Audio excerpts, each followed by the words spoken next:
When someone gets taken into police custody, it's not like they can be held forever. It's actually a race against a clock with some very specific rules. But what happens when the person in custody is a kid? Well, that's when the clock, it turns out, runs very, very differently. And look, these time limits aren't just pulled out of thin air. They're a really fundamental guardrail in our justice system, balancing the needs of an investigation with a person's rights. For adults, there is a kind of standard playbook. But for minors, the rules are completely rewritten. And getting into why, well, that reveals something really profound about how the law is specifically designed to protect the developing mind. Okay, so here's how we're going to break this down. First, we'll look at the standard rulebook for adults. Then, we'll dive into the really crucial exceptions for young people. After that, and this is the fascinating part, we'll get into the psychological blueprint behind these differences. And finally, we'll see how it all ties together. All right, first up, the basics. Let's talk about the standard procedures. What happens when an adult is taken into custody? So, basically, there are two main categories of people who can be detained. First, you've got someone who's a suspect in an offense. Okay, that's pretty straightforward. But the second one, this is really interesting. A witness can actually be detained, but only if they refuse to cooperate, and, this is the crucial part, only after an officer gets written authorization from a prosecutor. That's a huge check on power right from the get-go.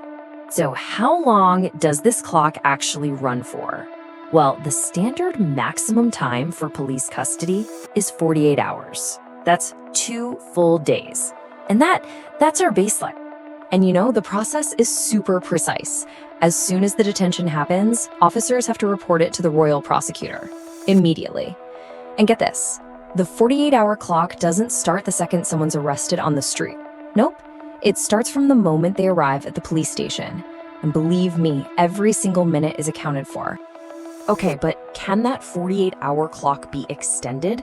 The answer is yes, but the system is designed to make it difficult. It's a really exceptional measure. It can only happen for felonies. It needs prior written approval from a prosecutor who has to explain why, and it can only add at most 24 more hours. So it's a really high bar. All right, now let's get to the part where the rulebook gets a major rewrite. Because when we're talking about young people, the system recognizes that the stakes are just completely different. And the protections, they have to be way stronger.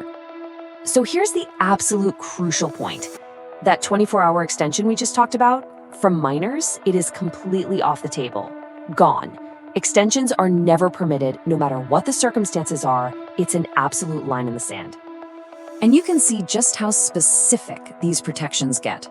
For kids under 14, police custody isn't even an option. 0 hours, not gonna happen. For a 14-year-old suspected of a misdemeanor, the max is 24 hours. For a 16-year-old suspected of a felony, it's 48 hours, but again, no chance of an extension. The law creates these really specific brackets, directly linking a person's age and how serious the offense is to the time they can be held. Which, of course, leads us to the biggest question of all. Why? Why does the law go to such great lengths to build this completely separate, much more protective system for minors? Well, the answer isn't just about fairness. It's actually rooted deep in psychology.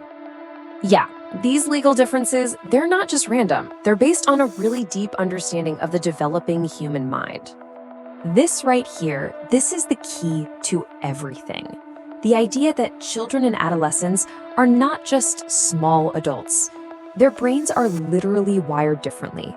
Their nervous systems process emotions and what's happening around them in a much, much more profound way. So an experience that an adult might just handle and move on from, a child might internalize that for a lifetime. Psychologists talk about this concept called internal working models. It's a great way to think about it. Imagine them like the mental software we all develop in childhood. This software becomes our foundational beliefs about how the world works, right? Whether you can trust people, how authority figures are supposed to act. And that software, it gets written based on our earliest experiences.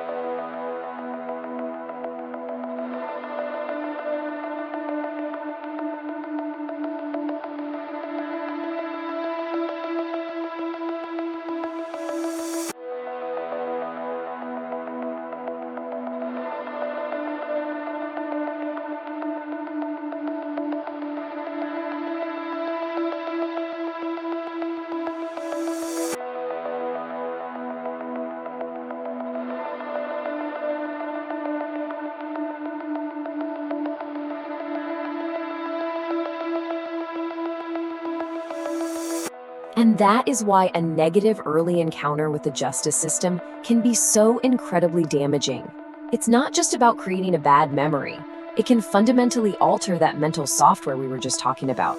It can literally embed a lifelong calibrated skepticism or just a deep-seated suspicion of authority that can shape a person's relationship with all kinds of institutions for the rest of their life.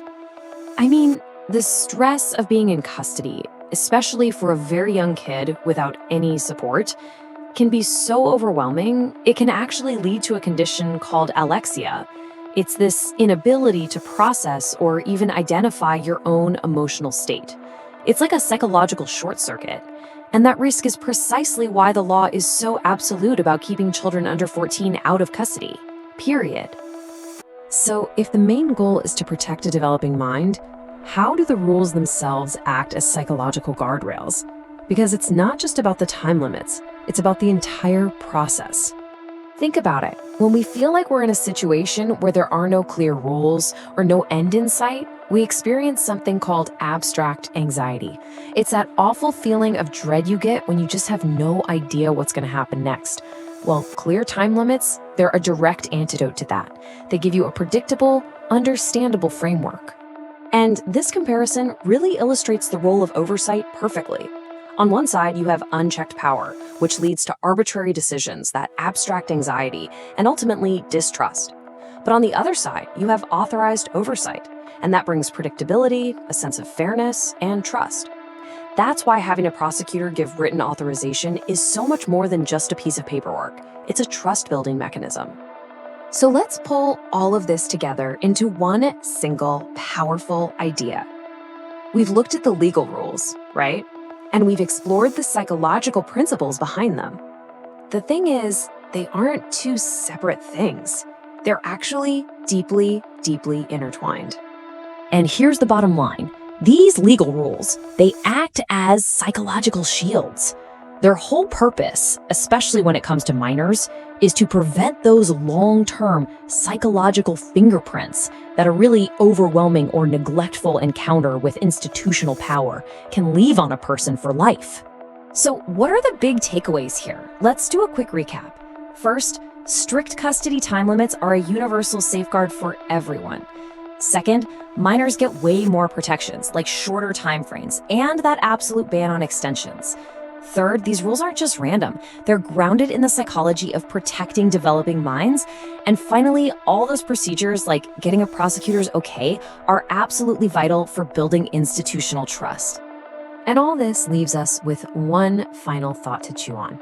If we know that these principles, predictability, fairness, protection, are so incredibly critical in the justice system, well, how else should our other institutions be built to foster that same sense of trust and security right from the earliest possible age? You know, places like our schools or social services. It's a big question.